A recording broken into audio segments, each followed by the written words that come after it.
bon équilibre entre optimisme et réalisme est une quête irrésistible et inextinguible de l'épreuve de foi. L'atteinte de cette plénitude nous livre bien souvent à son plus rude travers, la sensation d'être un surhomme.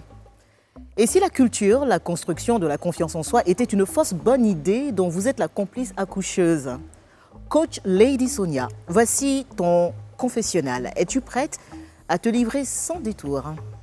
Je suis prête. Coach Lady Sonia, as-tu parfois la sensation d'être un surhomme? Non. Non. J'ai la sensation d'être moi-même, souvent dépassée par les événements, mais bien moi, quoi. 3 mots pour te définir.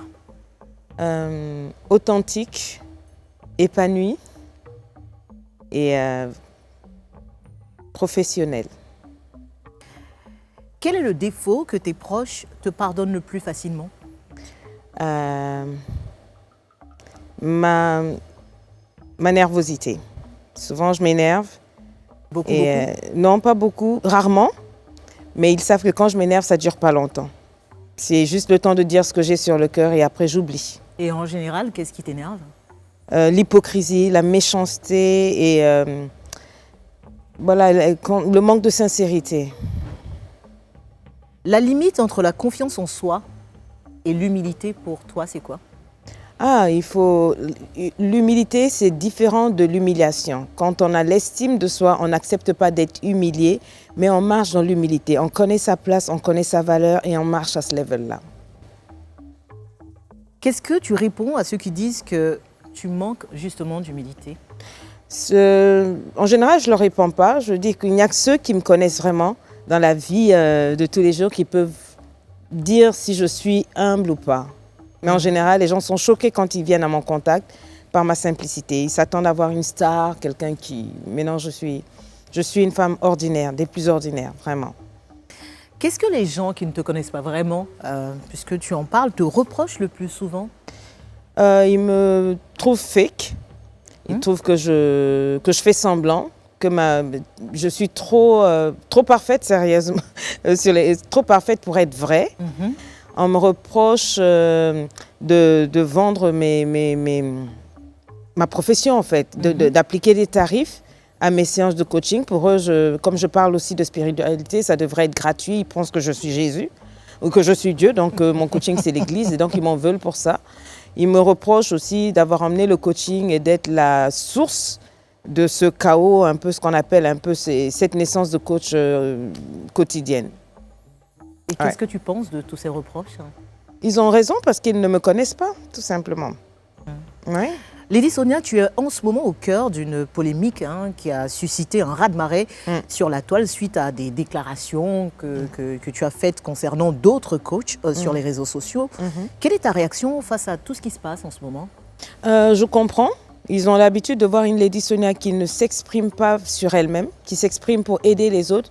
Et pour une fois, de voir Lady Sonia réagir comme ça, dire publiquement des choses dont ils ont d'autres preuves, ils ne comprennent pas. Donc je comprends la polémique, mais je clarifierai les raisons qui ont motivé cette prise de position-là, que j'assume complètement.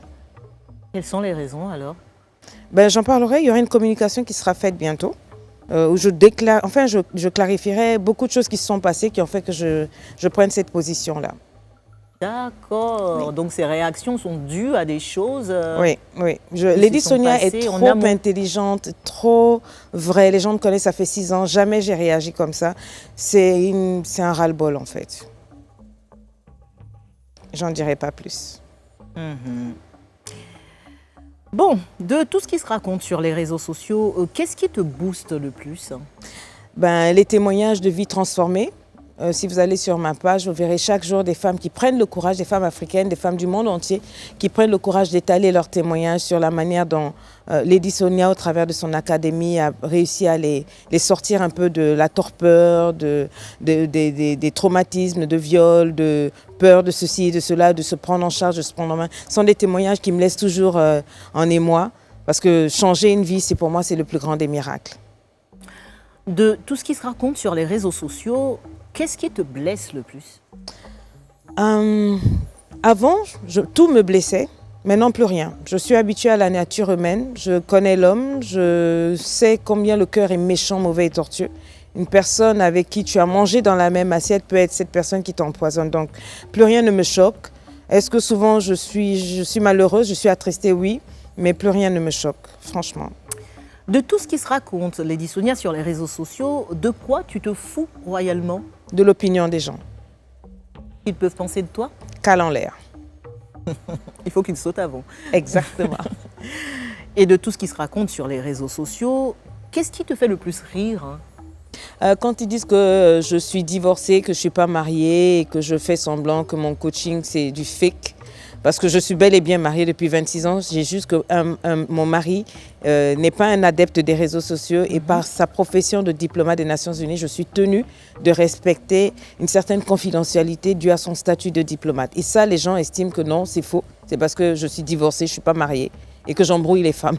Donc moi, je trouve ça tellement gros, aberrant que, you know. Évidemment, des commentaires qui viennent des hommes, je suppose, non? Ou même non, de tout le monde, hein, de tout le monde. Puisque tu en parles, Lady Sonia, à quel point l'implication de ton époux dans ce que tu fais, dans ta vie publique, justement, est impactante? Alors lui, c'est mon coach depuis des années. Il y a beaucoup de choses que j'enseigne, que j'ai appris de lui. Il m'a coaché à tous égards et c'est mon joker. C'est mon joker, c'est mon partenaire de vie. Quand tout va mal sur les réseaux sociaux, c'est mon refuge. Quand tout va bien aussi, c'est mon refuge. Avec lui, nous construisons chaque jour la vie de nos enfants et notre vie. C'est ma moitié, mon équilibre, c'est mon inspiration. C'est un homme que je respecte énormément. Un homme qui a accepté de changer sa manière de faire, sa manière de vivre pour qu'on puisse enfin être heureux. Comment il réagit quand tu partages avec ton audience les difficultés que vous avez traversées ensemble dans votre vie de couple? Il n'en parle pas, mais je sais que souvent ça le touche, mais il évite d'en parler parce qu'il comprend que c'est ma manière, c'est la manière dont j'ai choisi de coacher. J'ai choisi de parler de manière authentique de ce que je vis, de ce que les femmes vivent. Donc je prends mon expérience, bien sûr, souvent c'est privé, il n'apprécie pas toujours, mais je crois qu'il respecte assez ma profession et ma passion pour me laisser faire. Y a-t-il eu des choses, Lady Sonia, qui t'ont souvent donné l'envie d'arrêter? Ah oui, tous les jours j'ai envie d'arrêter, tous les jours. Quelles sont ces choses-là? L'ingratitude, les complots, oui, la xénophobie, des complots que je vis tout le temps, du rejet de beaucoup de personnes que j'ai aidées. Vous pouvez même pas imaginer, des millions de personnes, mais souvent des personnes que je disais mes frères, mes amis, des personnes en qui j'ai confiance, avec qui je mangeais dans la même assiette, avec qui j'ai démarré, qui m'ont escroqué, qui m'ont sali, qui m'ont poignardé, qui m'ont livré à la verdict populaire. Ça, ouais, j'en ai bavé en fait. Et pourquoi tu parles de xénophobie alors? Je le vis souvent. Pour moi, de père congolais de Brazzaville, de mère burkinabé, ayant grandi en Côte d'Ivoire, je ne suis jamais chez moi quelque part. Pendant longtemps, j'étais assez naïve de croire que j'étais ivoirienne parce que tout ce que je connaissais, c'était l'hymne national ivoirien, c'était l'école ivoirienne. J'ai fait la maternelle, le lycée, je suis partie au moment de l'université. Et quand je me suis retrouvée dans un autre pays, le pays de mon père au Congo, j'étais rejetée parce que je parlais que le mouchi et j'étais l'étrangère, l'ivoirienne.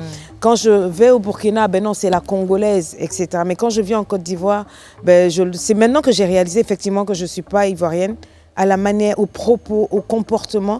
Et ça m'a fait mal, mais ça a été bénéfique. Ça m'a permis de réellement me tourner vers d'autres pays qui m'ont adopté, comme le Cameroun et comme mon pays, le Congo, que je découvre et que j'apprends à chérir réellement. Tu penses avoir perdu l'amour des Ivoiriens? Moi, l'amour que j'avais pour les Ivoiriens a été beaucoup écorché. Maintenant, perdu leur amour, je sais, mais moi, ouais. Qu'est-ce qui te fait tenir, Lady Sonia? Dieu, ma foi en Dieu. Ma passion de voir les femmes et les vies sauvées. C'est ça qui me permet de tenir. As-tu été totalement sincère dans ce confessionnal? Oui, complètement.